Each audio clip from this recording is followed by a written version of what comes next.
walking virtually along the world's most revered footpaths and connecting the global community of pilgrims. It's the Sacred Steps Podcast, available on YouTube and your favorite podcast app. Broadcasting from the Shaymare Studios in Florida, here's your host, pilgrim, backpacker, and author, Kevin Donahue. Buen Camino, pilgrims. Welcome back to the Sacred Steps Podcast.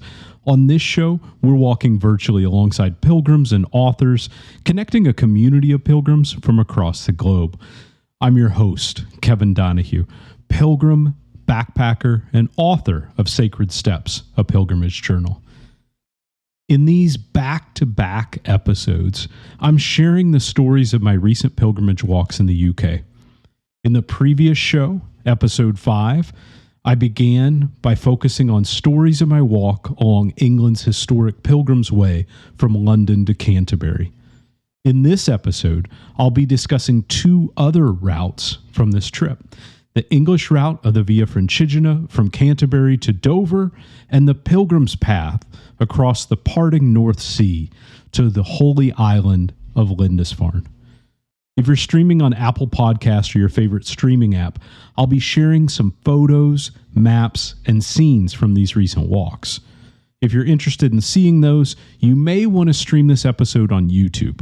Whether you're on your podcast app or YouTube, you'll find all of the links from today's discussions, and there will be many down below in the show notes and online always at sacredstepspodcast.com.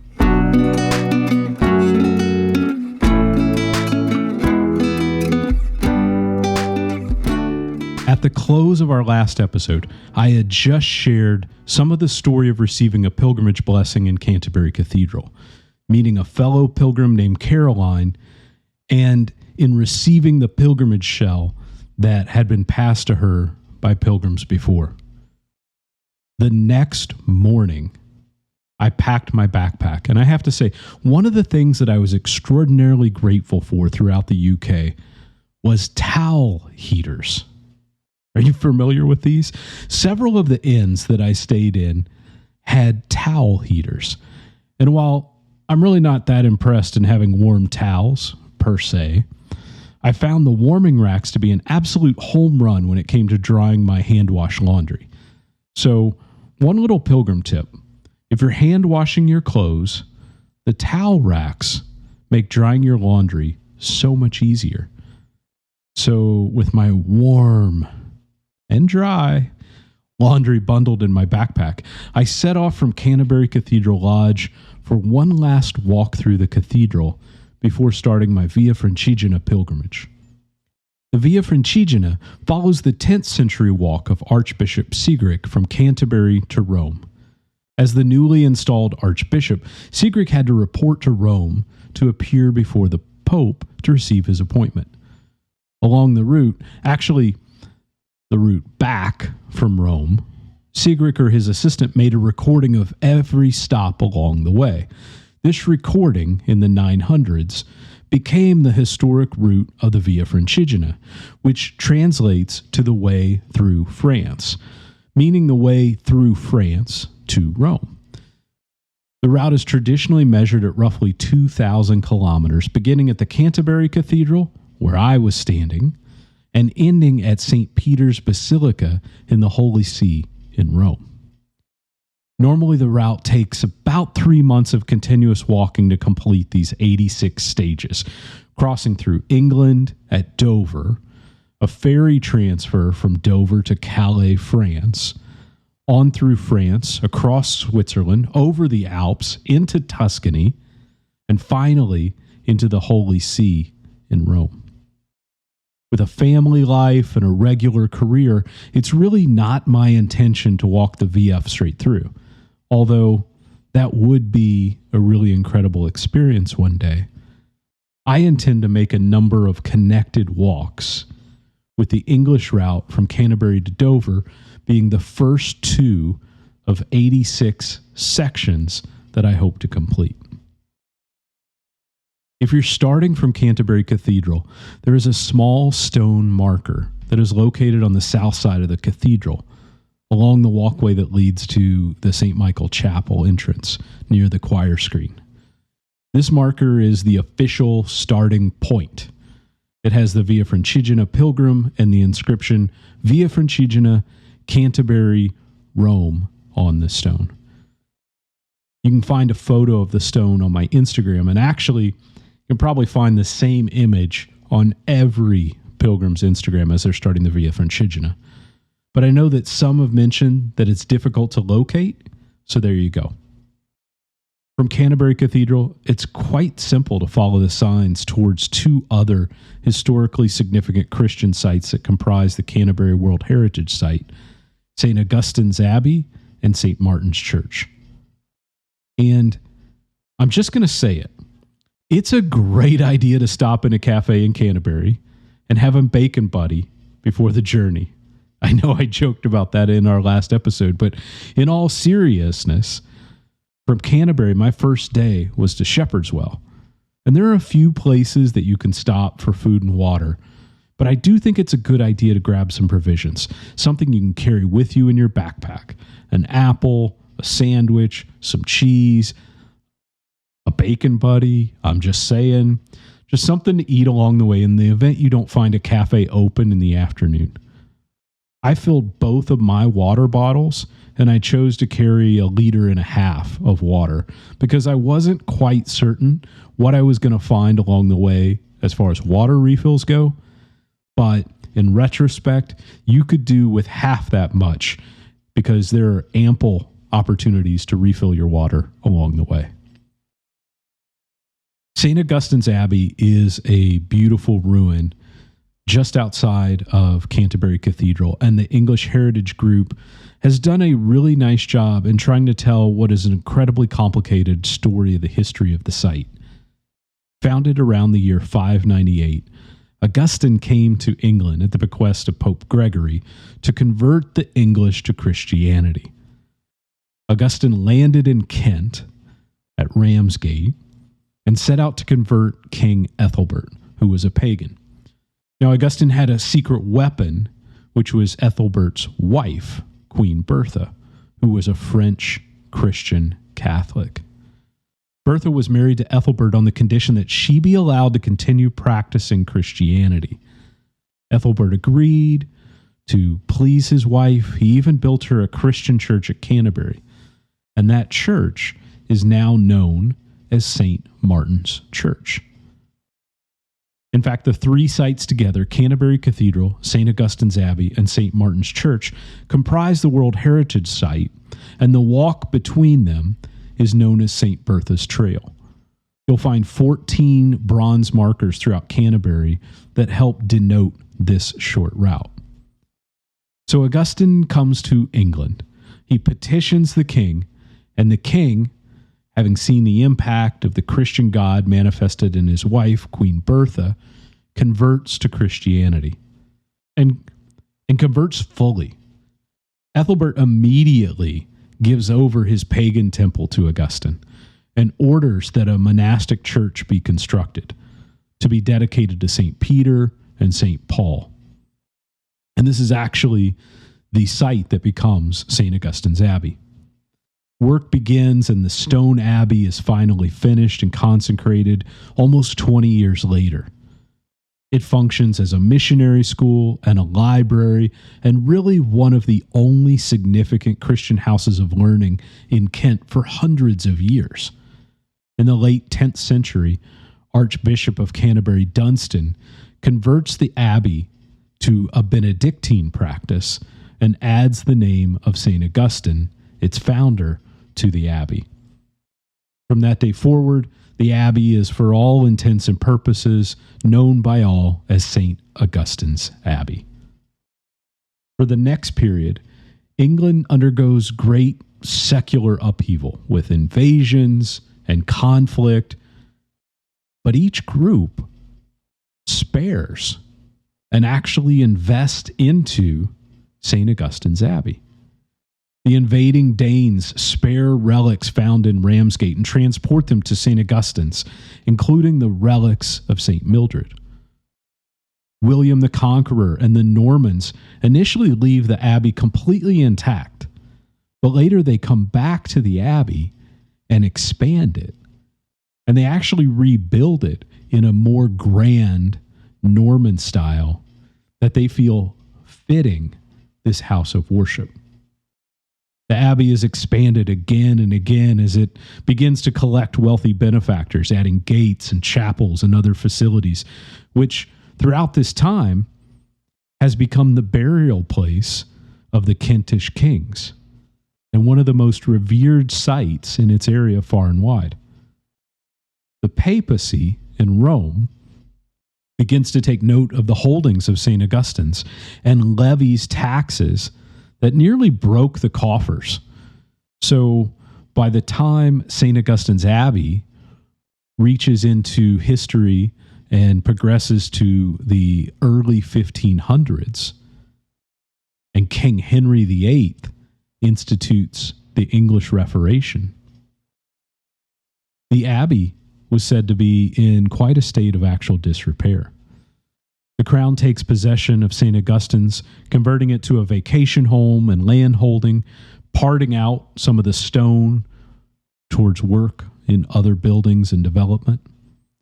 The site changes hands many times afterwards until in 1844, it's purchased by Mr. Alexander Hope, who envisions restoring the site as a missionary college. Many of the buildings are restored, and to this day, some of the grounds are still used for education. But the site, unfortunately, was further damaged, and badly so, by German bombing raids in World War II.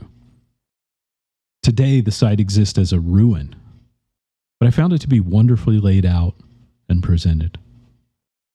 There, among the ruins, St. Augustine's tomb has long since been moved to Ramsgate, but the marker where his body was laid alongside those of kings is still visible at the Abbey.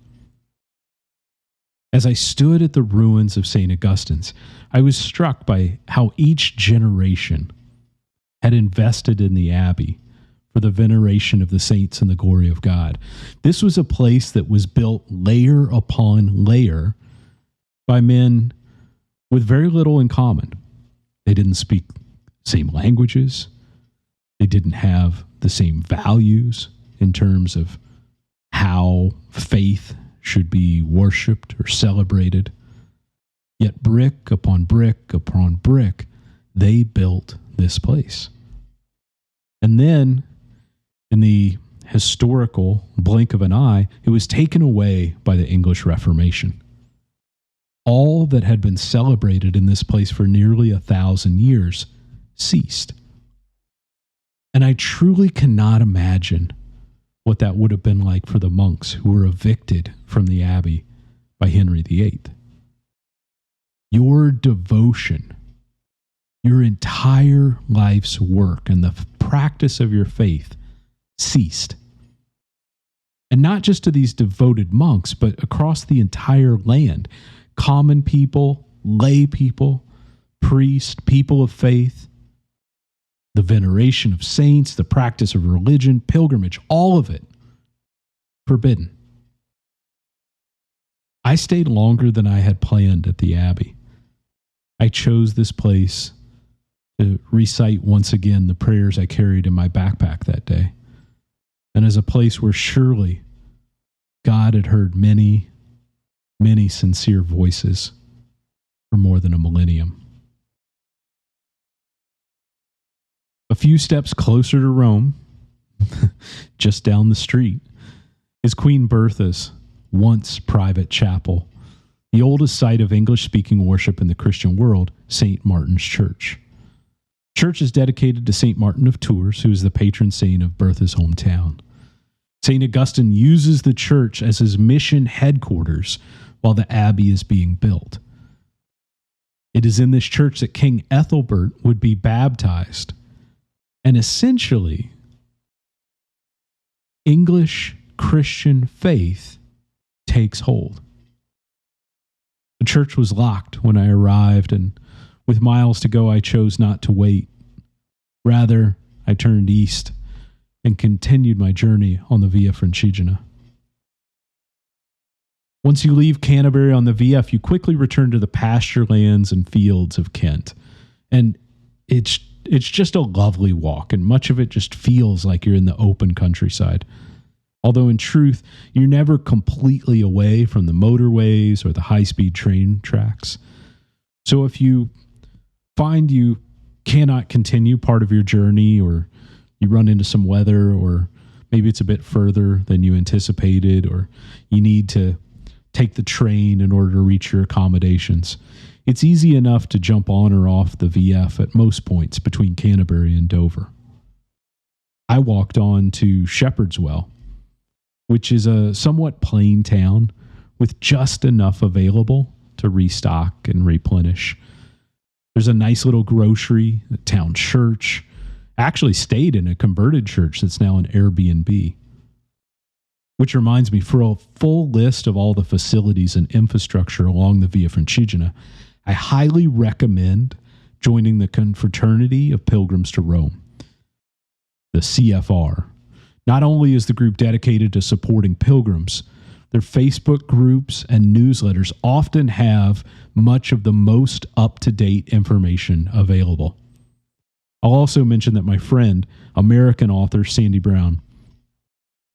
Do we say American author for Sandy now?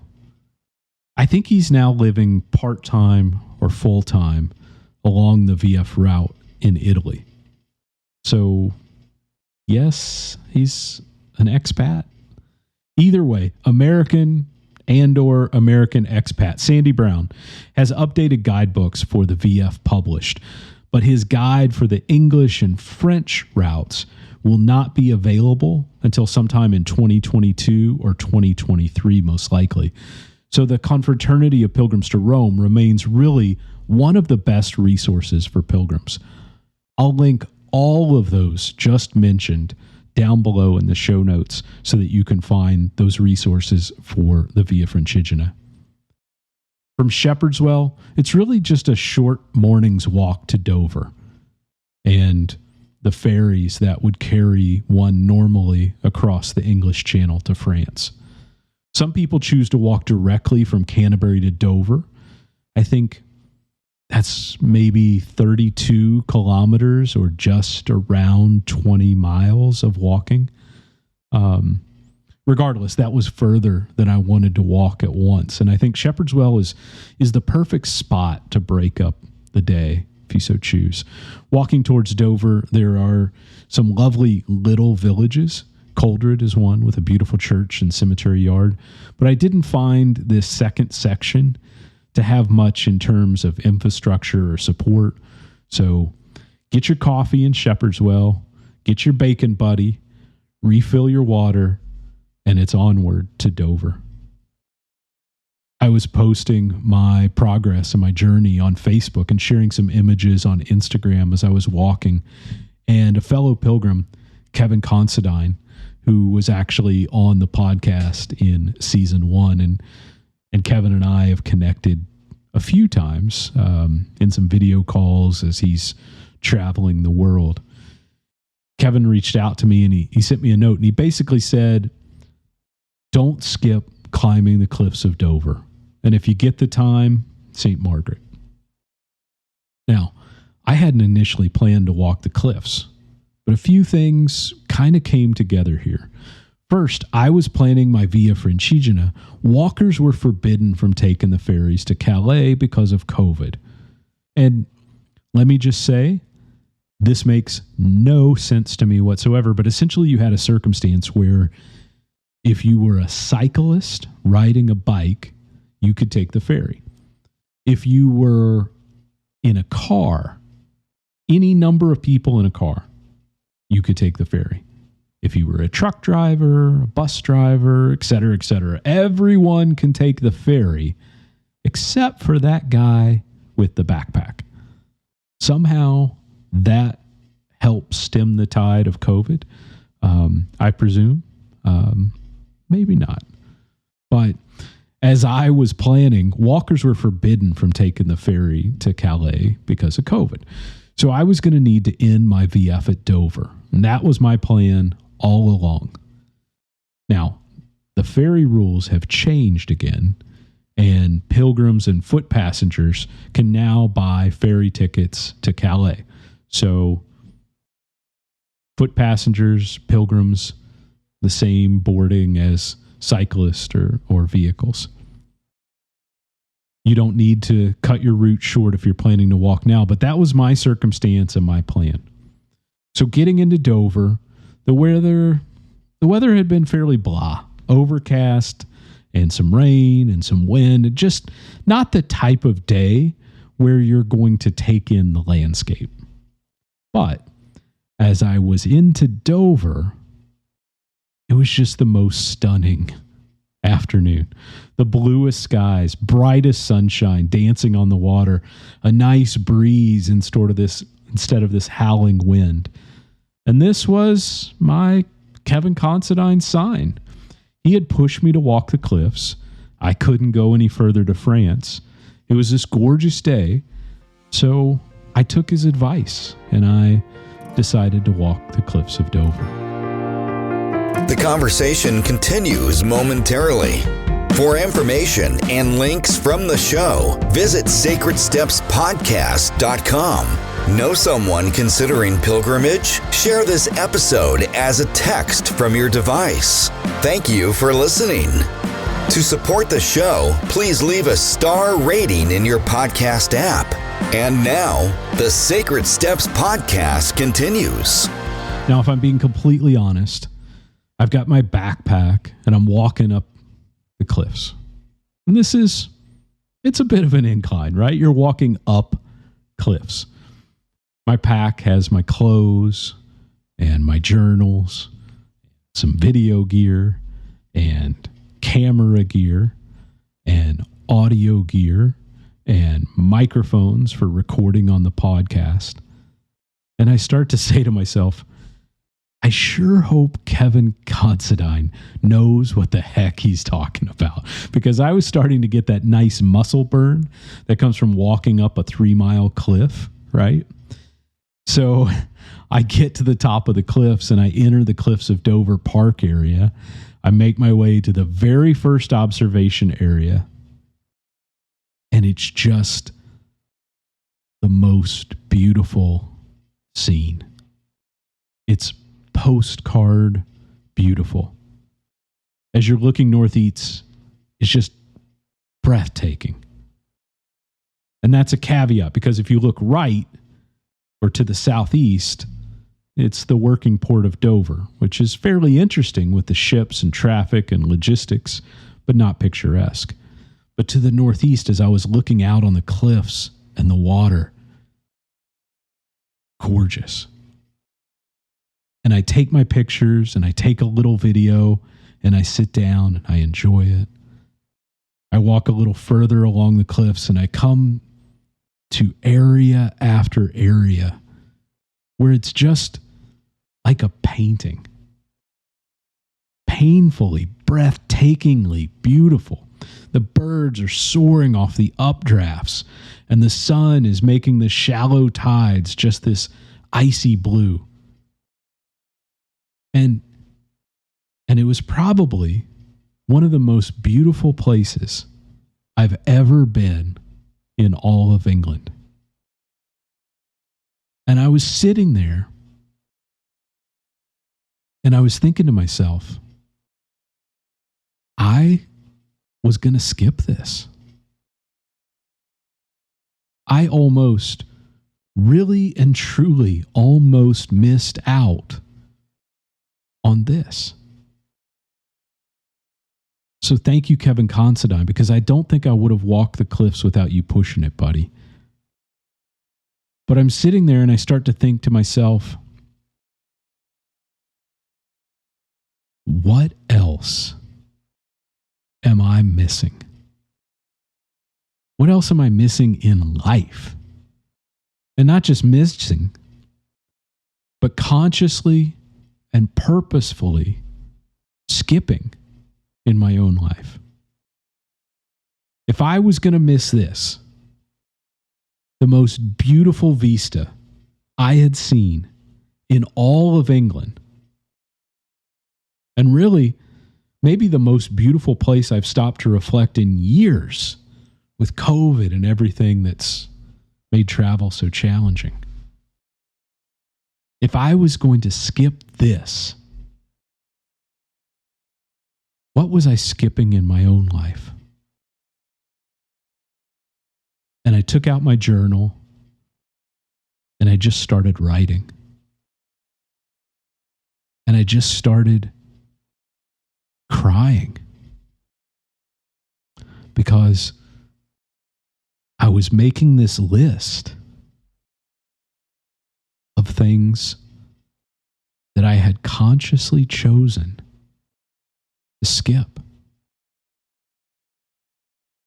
And I miss so much.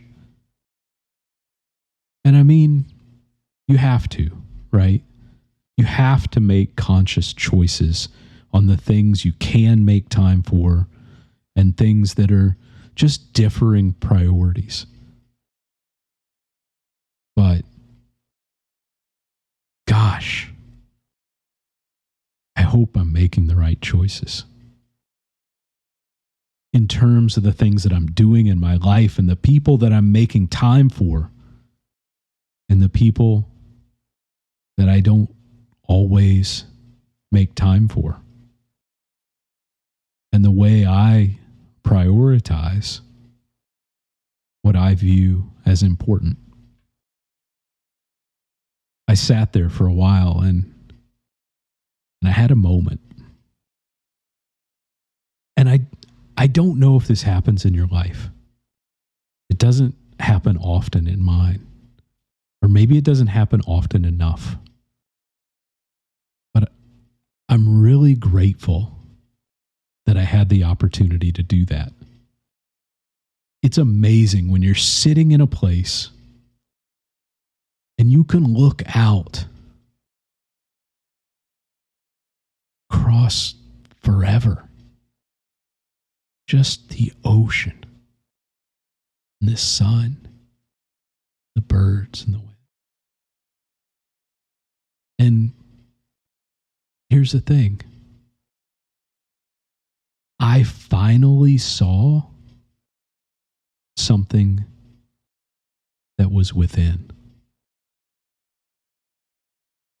So, thank you, Kevin Considine. Thank you to my family for allowing me to be in that place and to have that moment of reflection and self-awareness. And thank you to my friends and family for loving me, regardless of the things that I've missed. I made a note of that. And I hope I can be better on the road ahead. From Dover in Kent, my journey turned north towards the Scottish border regions. I caught a train in Dover and headed towards Berwick-upon-Tweed in Northumbria for the final leg of my UK pilgrimage. The first plan had been to walk the way of St. Cuthbert from Melrose Abbey in Scotland to the Holy Island of Lindisfarne. This is one of the most popular routes in Britain for the role of St. Cuthbert and how his life is revered, but also because this is just a beautiful route. My friend Joe Francis Penn, who was on season 2 of the podcast talking about the Pilgrim's Way from London to Canterbury, was also walking this route, the way of St. Cuthbert, at the same time. And we had talked about and hoped that we might meet up or maybe even walk sections of St. Cuthbert's Way together.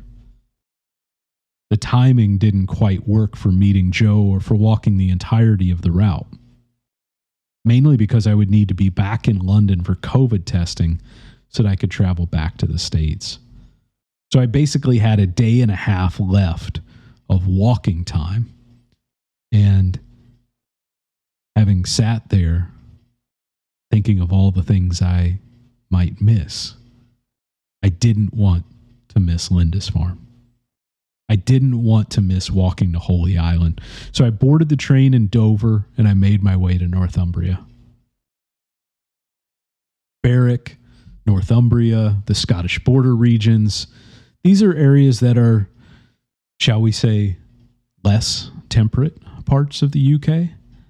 And I arrived in the middle of the night in a full-on gale storm, whipping off the North Sea. Winds of 40, gusting to 60, stinging rain. In Florida, this would have been a tropical storm, but here, outside the tropics, I got the impression that it was just rain. You know how local people are more accustomed to their area and elements and the weather? This was just rain and cold. With the wind chill, the temperatures were unseasonably cold, well into the 30s. And this is the environment into which I was welcomed to Northumbria. My last walk in the UK is to cross the Pilgrim's Path to Holy Island. Off the coast of Northumbria, separated by the North Sea, Holy Island is home of St. Cuthbert's Abbey, the Lindisfarne Priory. The home to saints, monks, and martyrs for 1,500 years, it's one of those places where the veil is thin between heaven and earth. Twice each day, the path to the island appears as the waters of the North Sea recede at low tide. The route is marked by a series of tall wooden poles guiding the faithful across the sands from mainland England to Holy Island. And this was the walk with which I wanted to conclude my UK pilgrimage, because it would just be incredibly special to add my own footsteps to the sands upon which St. Aidan, St. Cuthbert, and so many others have chosen to walk. So it's late when I get in. The pub's closing. I get into my room in the middle of this freezing cold gale storm, and I look at tomorrow's weather, and it's just going to be ripping. Wind, rain, cold. And I'm sure to the sea lions that call Holy Island home, this is just a regular weekday. But for this pilgrim, I'm not even sure I can walk at low tide. And actually, this is something to keep in mind if you're considering this route from a practical purpose. The tides are greatly impacted not only by the cycle of the moon, which I think most are familiar with, but also the regular winds and weather patterns that happen in tidal areas. The winds can cause tides to recede less, or even much less than normal. So if you're thinking about this route, it's really, really wise to talk to someone, or several someones, who are familiar with the path. There are some guide services on and around Lindisfarne that can help you walk or assist in the planning process. There are also some really tremendous resources for tide schedules and crossing information that I will link in the show notes. I'll also be sharing a blog post and perhaps a video with some information on the Pilgrim Path, how to cross with the receding tides. So look for that on the Sacred Steps YouTube channel and on my blog site. So against this backdrop of freezing gale and the outlook of continued weather in the morning, it's time to call home and check in for the night.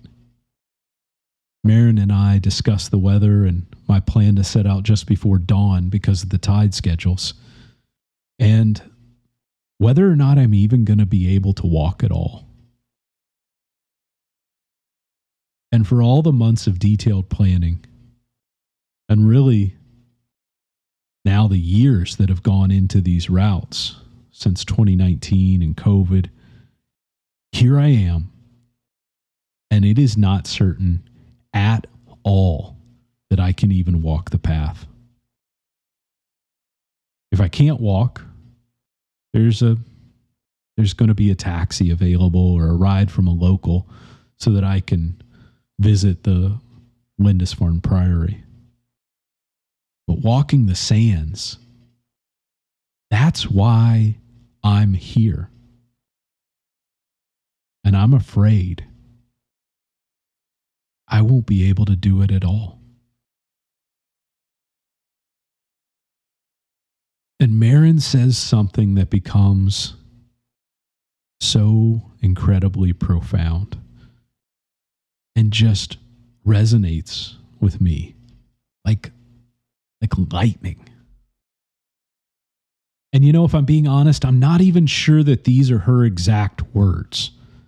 But this is how I heard it.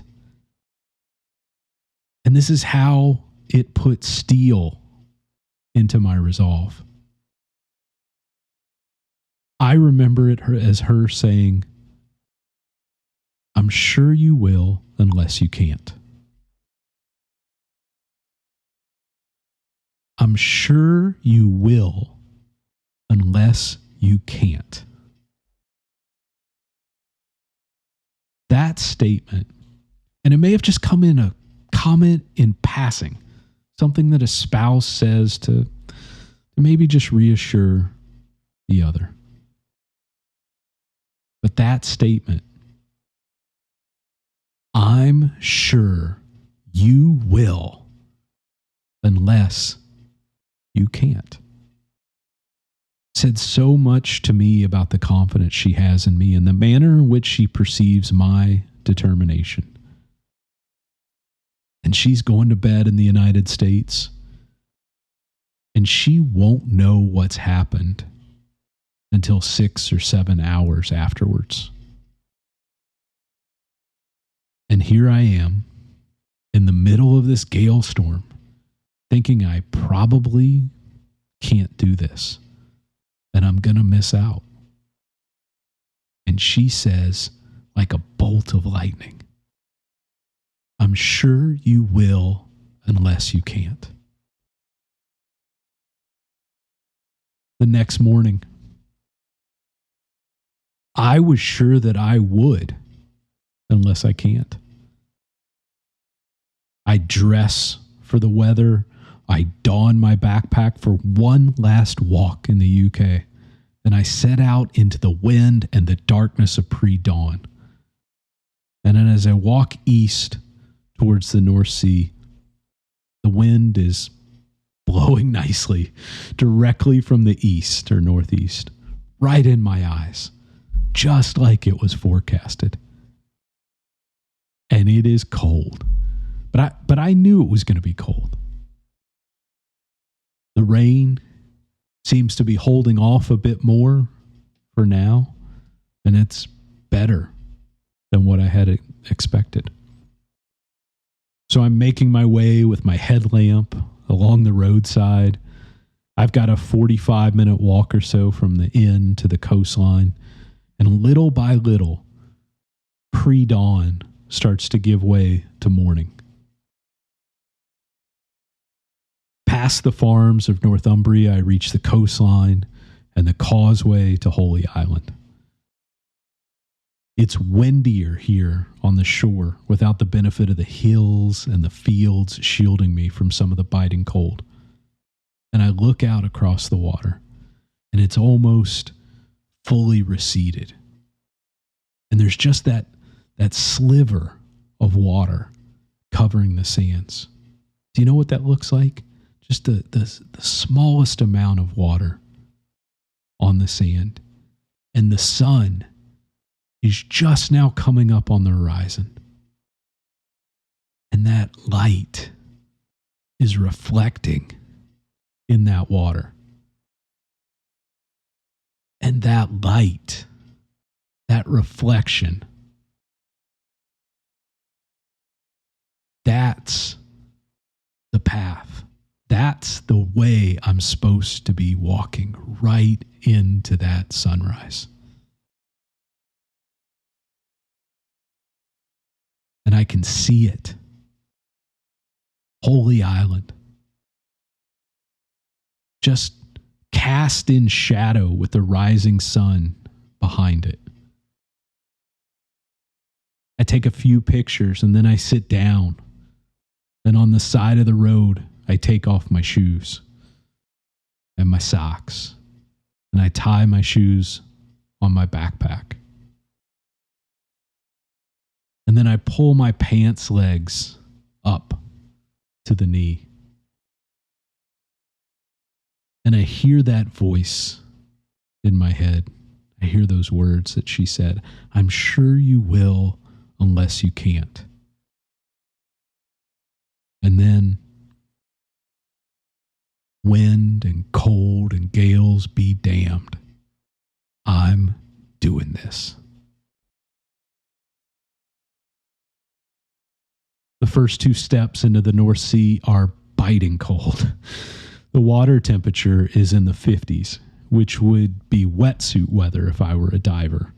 So I'm immediately aware of just how stinging cold the water is on my feet. I have my single walking pole in one hand, and I make my way out from the causeway towards the poles that mark the highest sand path to Holy Island. It isn't long before my feet find a little deeper water, and I'm walking, instead of just toe depth, now ankle depth and slightly more, through the receding North Sea. And it's stinging cold. And off in the distance, you can hear the sounds of the sea lions barking in the morning. And I think to myself, this is not the kind of water I want to be spending too much time in. Roughly halfway across the 3-mile walk, the sands give way to a deep, sucking mud. And it's not a long section, but it is deep and strong and cold. I step forward and my leg disappears immediately to the knee down into the mud. And I notice as I'm sort of lumbering to get my leg up and make a next step that someone has lost a wellie right here in this section. There are missing boots that I'm now finding in the mud. A short distance later, the muddy section gives way to the sand once more, and there are tide pools that I was lamenting that now offer a brief but very cold chance to rinse away some of this deep, sticking mud. But I make my way one step, then another, towards the island. I stop a few times to take pictures of the rising sun, and once more, just to memorize everything about this walk.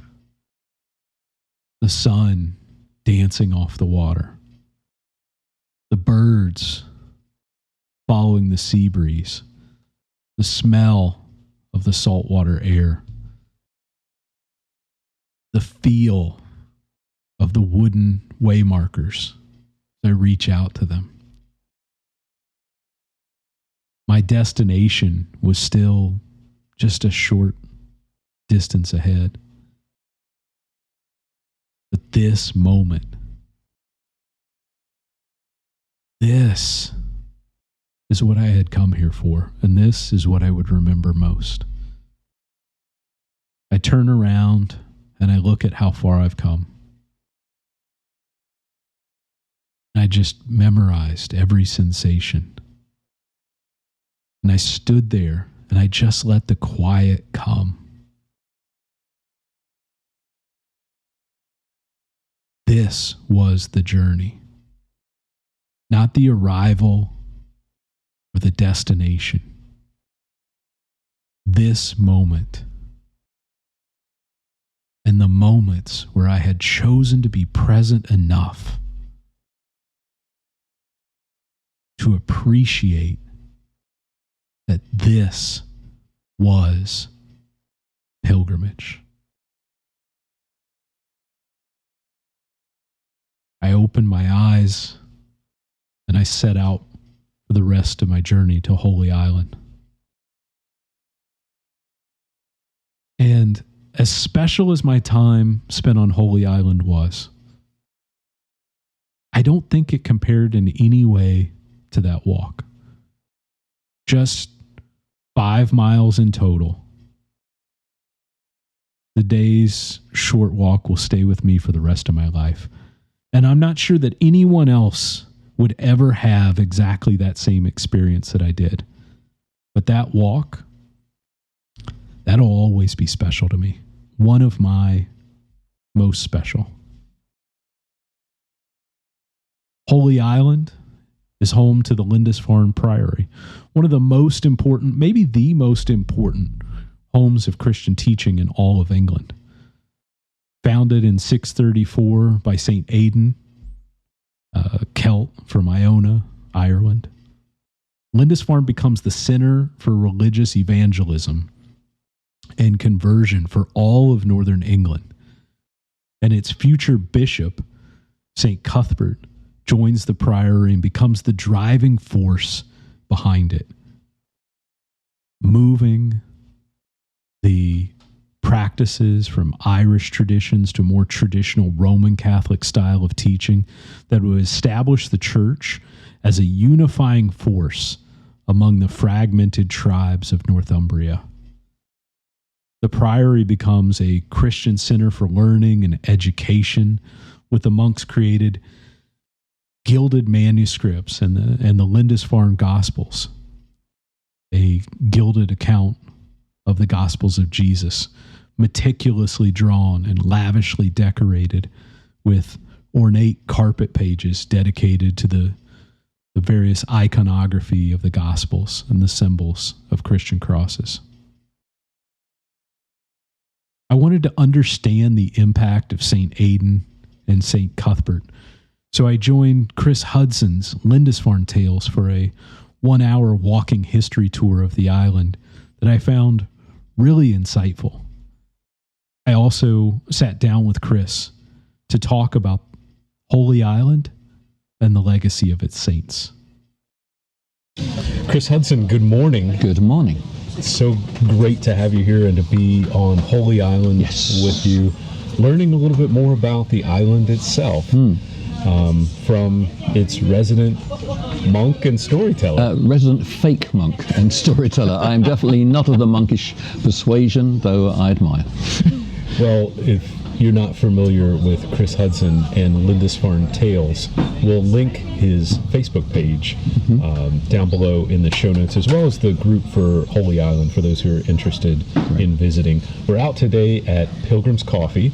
We've got the birds. Oh, they've got the people very well trained here. We've got the tree cutters. Yes. And so hopefully we can take a few minutes and talk about some of the more interesting elements of Holy Island. You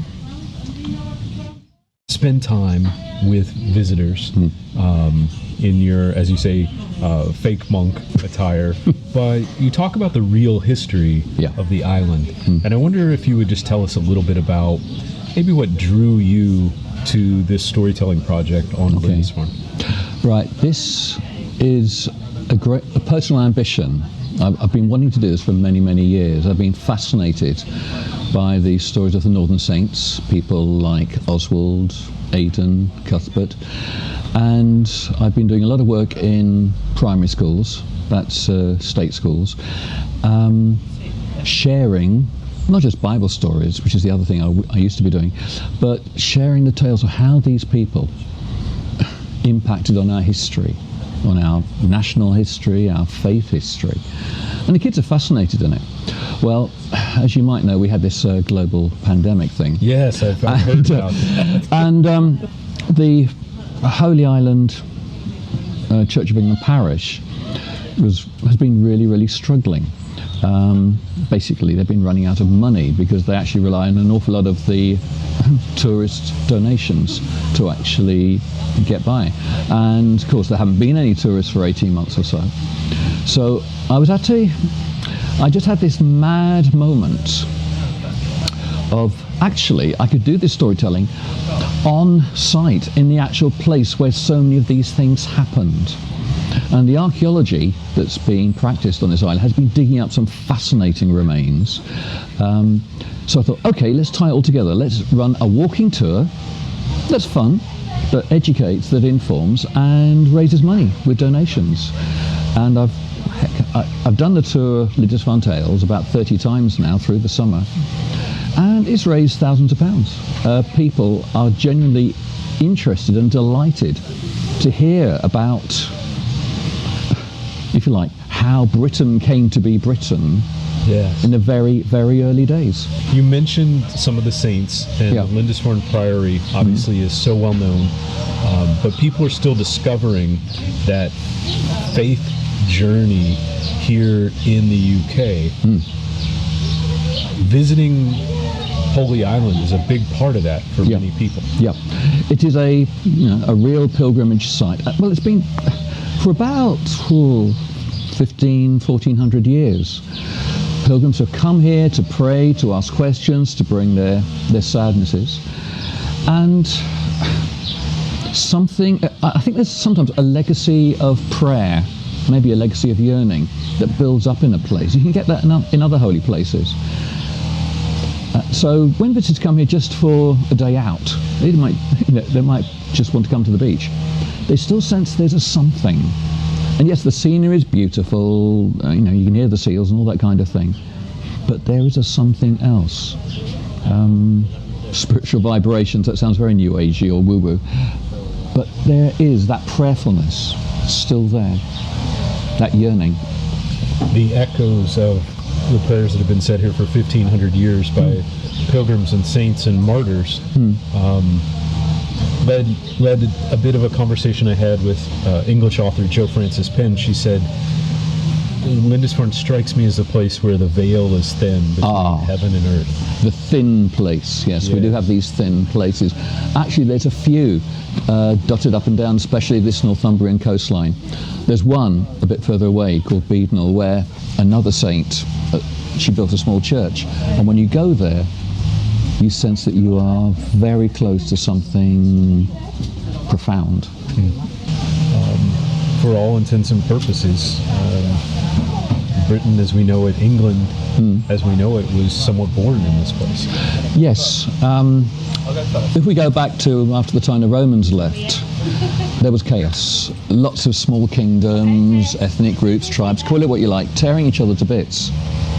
And then Christianity came. Basically, you could say when the Roman Empire fell, the Irish preserved civilization, which meant, especially in the north, there were Christian missions coming over, especially Aidan. Aidan was the one who impacted here. And bit by bit, these Christian monks were spreading a different way of doing things, a different way of seeing the world, which bit by bit drew the different tribes, kingdoms, if you like, together. So finally, here's the wonderful thing. When the story of this was first written by Bede, who was a monk in Jarrow, he tied it together and called his history the ecclesiastical history of the English people. Now, he is the first person to coin that phrase. The English people. I did not know that. That's fascinating. And the idea is, it's a very Game of Thrones. It's a very tangled history, but it's basically saying all these groups, the Picts, the Angles, the Jutes, if you like, the Vikings and their followers, if you like, the Normans. But he's saying all these people, actually, they're one if they can just see it. And it's not about ethnic identity or flags or having a particular ruler in charge. It's actually the faith that brought us together. And I think nowadays in 2021, when there's so much fury about identity, especially national identity, I think we can learn something from these people. Yeah, we're just miles from one of the most contested borders of the last. Oh yes, England and Scotland. In Northumbria, near the border with England and Scotland. Yeah. I came to the UK to do a walking pilgrimage, and the Pilgrim's Path across the sands to Holy Island was a very special walk. I don't think I'll ever forget the 3-mile causeway walk and a couple miles to get to it. Yeah. But this is a place of great transformation for people personally. There's also a lot to enjoy while you're here. You talk to a lot of people who are traveling here on holiday in either a day trip or a longer stay. What draws them? What do they find interesting about being here on Holy Island? For some, it's just a day out. Yes. In a seaside town, which you have to approach over a tidal causeway. For some, this is quite a famous place, if you know your history, and to actually visit these places. For some, to be honest, this place features on quite a few detective series. Okay. I did see a famous house up the way. Yeah. There's a whole range. But I think there is a spiritual yearning, a hunger. And when I remember I was on one of my trips, shall we say, I was explaining one story, and one woman afterwards came to me and said, I was in tears. I hadn't heard that before. And it was just that our faith, our Christian faith, has an amazing impact through the centuries. And to hear these for the first time is awesome. You can find Chris Hudson's Lindisfarne Tales on Facebook.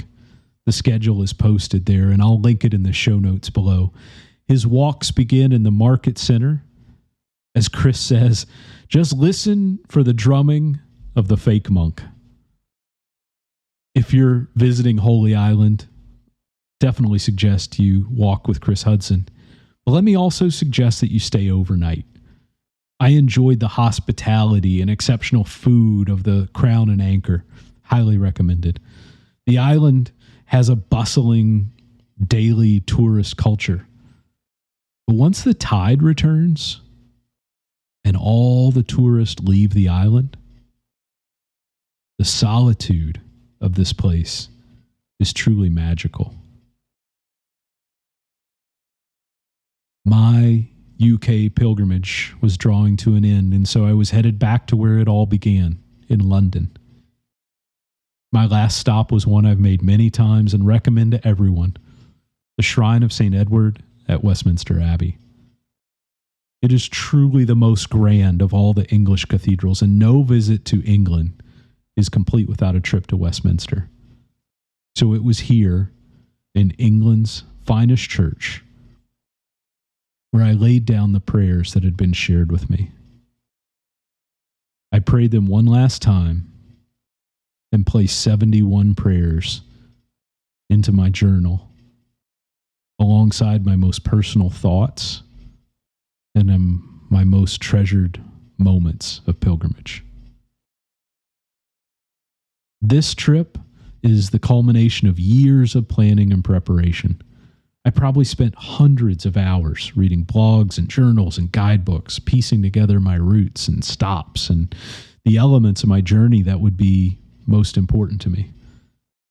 When I first envisioned writing about my pilgrimages, as I hope to do, the Pilgrim's Way and its rich spiritual and cultural significance immediately stood out to me as a journey I simply had to complete. Looking back now on these 3 walks, I don't think enough time has passed to truly understand the impact that they may have had on my life. I immediately recognize that there were several personally and spiritually significant moments on this journey. Some that I've chosen to share with you in this podcast, and others, such as the impact of carrying your prayers along my journey, that I hope to give better voice one day with the benefit of time. But I think my most immediate reaction is gratitude. I'm grateful for the support of my family and my friends, for the tokens received and support given. I'm grateful for the prayers that were shared with me and the prayers that were said over my journey. Grateful for laughter. Grateful for tears. Grateful for easy days and hard. Grateful to recognize my own weaknesses and to sit with them for a while. Grateful to find strengths. Grateful to share these reflections with you, and grateful for the private moments that I'm not strong enough to share with anyone yet. I'm grateful for the safe passage and safe return home. There is much more to reflect upon for this journey, and I'm grateful for that as well. Thank you for joining me on the Sacred Steps podcast for this reflection on my UK pilgrimages. The Pilgrim's Way from London to Canterbury, the Via Francigena from Canterbury to Dover, and the Pilgrim's Path to Holy Island. On our next podcast, we'll be talking to authors and pilgrims who will be sharing their own reflections of their journey, including the Camino de Santiago. Until next time, be well, stay safe, and buen camino. This has been the Sacred Steps Podcast. Visit sacredstepspodcast.com for episode notes, links, or to contact Kevin. Watch us online on YouTube. We read every comment. Please add your review and feedback. Before you go, tap subscribe to have episodes added to your playlist. Until next time, buen camino.